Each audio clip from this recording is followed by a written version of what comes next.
नमस्कार साथियों, मैं आपका साथी एमएल शर्मा, प्रदेश उपाध्यक्ष मानव अधिकार जागरूकता संघ दिल्ली मुरादाबाद से।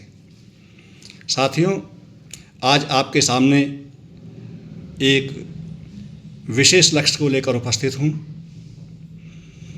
कुछ डॉक्टर्स से उनके वीडियो के माध्यम से सुना, कुछ पुस्तकों में पढ़ा कि जो पुरुष या महिलाएं 45 वर्ष से अधिक, 50 वर्ष से अधिक, 60 साल या 65 साल के होते हैं, उनके शरीर में कमजोरी के अप्रत्याशित लक्षण एहसास होने लगते हैं। आप भी देखिए, कहीं आपके अंदर तो लक्षण नहीं। ऐसे कुछ लक्षण हैं जिनसे हमें एहसास हो जाता है कि हम किस दिशा में जा रहे हैं। अगर हमारे अंदर ये लक्षण नहीं हैं, ये कमजोरी नहीं है, तो भगवान की कृपा से हम लंबा जीवन जीने में सफल रहते हैं। और अगर ये लक्षण आने शुरू हो जाते हैं तो कहीं ना कहीं ये संकेत अच्छे नहीं होते।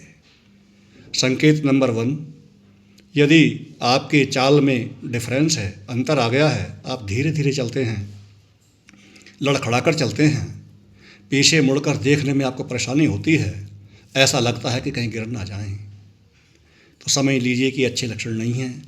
मांसपेशियाँ आपकी कमज़ोर हो रही हैं, नसें आपकी कमज़ोर हो रही हैं, न्यूरोलॉजिक सिस्टम आपका वीक होना शुरू हो गया है। साथियों, पॉइंट नंबर 2, आपने देखा होगा कि कुछ भाई हाथ मिलाते हैं गर्मजोशी से और उनके हाथ में टाइटनेस होती है। वहीं कुछ लोग हाथ मिलाते हैं तो हाथ में एक लचीलापन होता है, शिथिलता होती है। दूसरे साथी के हाथ को टाइटनेस नहीं दे सकते। पानी का गिलास पकड़ते हैं, चाय का कप पकड़ते हैं तो हाथ में कंपन होता है। सावधान हो जाइए, आपका न्यूरोलॉजिक सिस्टम वीक है, नसें आपकी कमज़ोर होना शुरू हो गई हैं, मांसपेशियाँ आपकी कमज़ोर हो रही हैं।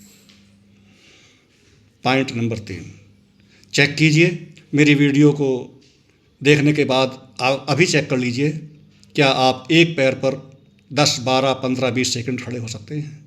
हो सकते हैं तो समझ लीजिए आप स्वस्थ हैं। यदि नहीं हो पा रहे हैं, आप डगमगा रहे हैं, लड़खड़ा रहे हैं या गिरने को तैयार हैं, समझ लीजिए कि आपका मानसिक संतुलन भी ठीक नहीं है, आपकी मांसपेशियाँ कमज़ोर हैं, आपके मस्तिष्क में एकाग्रता नहीं है। साथियों, आपको ज़रूरत है योगा प्राणायाम करने की, एक्सरसाइज करने की और अच्छी डाइट लेने की। पॉइंट नंबर 4, चेक कीजिए कि आपको भरपूर नींद आती है रात को। यदि नहीं आती है तो इस पर विशेष ध्यान दीजिए। बढ़ती उम्र में नींद कम हो जाती है क्योंकि परिवार की जिम्मेदारियां, सोचने की शक्ति और मानसिक कमजोरी ये निरंतर बढ़ती रहती है। साथियों, मोबाइल देखना कम कीजिए। बहुत देर तक मोबाइल देखने से, रात को देर तक जागने से इस पर बुरा प्रभाव पड़ता है। मोबाइल मैं भी देखता हूँ, मैं भी चलाता हूँ, लेकिन अपनी एक समय सारणी बनाइए और प्रण कीजिए कि रात को 9 या 9:30 बजे के बाद आप मोबाइल नहीं देखेंगे, समय से खाना खाकर सोएंगे। और अगर आपको भरपूर टाइम सोने का मिल रहा है फिर भी नींद नहीं आ रही है तो आप किसी अच्छे डॉक्टर से ट्रीटमेंट लीजिए। साथियों, अगला पॉइंट है कि आप चेक कीजिए कि आपको भूख सही लगती है। आप जो खाते हैं वो सही से पच पाता है? अगर वो सही से पच पाता है तो बहुत अच्छा है, और आप सही से नहीं पचा पाते हैं, कई बार शौचालय जाते हैं, जैसा खाते हैं वैसा निकलता है, तो ये भी अच्छा, बढ़ती उम्र में ये अच्छा संकेत नहीं है। साथियों, बढ़ती उम्र में गरिष्ठ भोजन से बचना चाहिए। हल्के और सुपाच्य भोजन का इस्तेमाल करना चाहिए, जैसे हरी सब्जियां हैं, पत्तेदार सब्जियां हैं, फाइबर युक्त भोजन है, चिकनाई मुक्त भोजन है, ज़्यादा तला भुना भोजन है, तला भुना तो खाना ही नहीं चाहिए ज़्यादा, हल्का और सुपाच्य भोजन लेना चाहिए। और पानी अधिक से अधिक पीजिए। यदि आपको हल्का खाना खाने के बाद भी कई कई बार शौचालय जाना पड़ता है, अच्छा पाचन तंत्र नहीं है आपका, समझ लीजिए, तो फिर किसी अच्छे डॉक्टर को दिखाइए, इसको स्वस्थ कीजिए, वरना ये संकेत भी अच्छे नहीं हैं।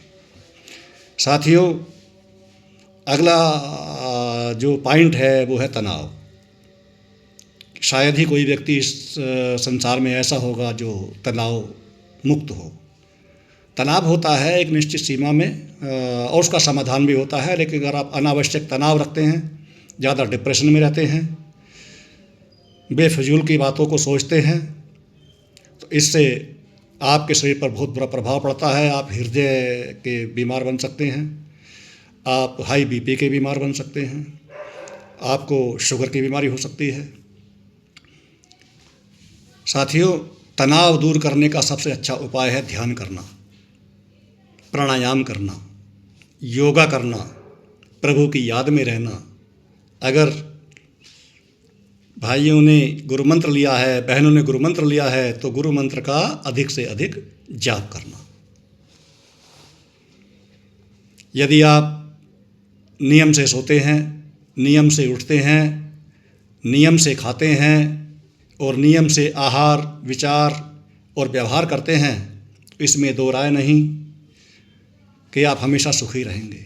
साथियों, जब हमारी मांसपेशियां कमज़ोर हो जाती हैं, बुढ़ापे में हड्डी कमज़ोर हो जाती हैं, तो ये बड़ा एक डाउट रहता है कि अगर 70 साल की उम्र के बाद कोई व्यक्ति गिर जाता है तो ये हड्डी जुड़ना, और हड्डी टूट जाती है तो हड्डी जुड़ना बहुत मुश्किल काम हो जाता है। साथियों, मेरा आपसे एक अनुग्रह और अनुरोध है, ये निवेदन है कि इसमें कोई पैसा नहीं लगेगा, कोई खर्चा नहीं होगा।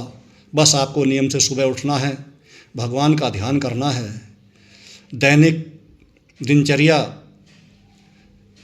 से निवृत्त होने के तुरंत बाद आपको ध्यान, प्राणायाम, योग, एक्सरसाइज, इनको तो अपने जीवन में अपनाना ही अपनाना है। यदि आप एक्सरसाइज नहीं करते हैं, प्राणायाम नहीं करते हैं, तो मसल्स मजबूत नहीं होती, मस्तिष्क मजबूत नहीं होता, तनाव दूर नहीं होता। ऐसी उम्मीद करता हूँ कि मेरे वीडियो देखने के बाद आप आज से ही एक्सरसाइज शुरू करेंगे, व्यायाम शुरू करेंगे, दिमाग को शांत रखने के लिए प्राणायाम शुरू करेंगे और भगवान की याद में रहने के लिए ध्यान शुरू करेंगे। जय हिंद, जय भारत, जय मानव अधिकार।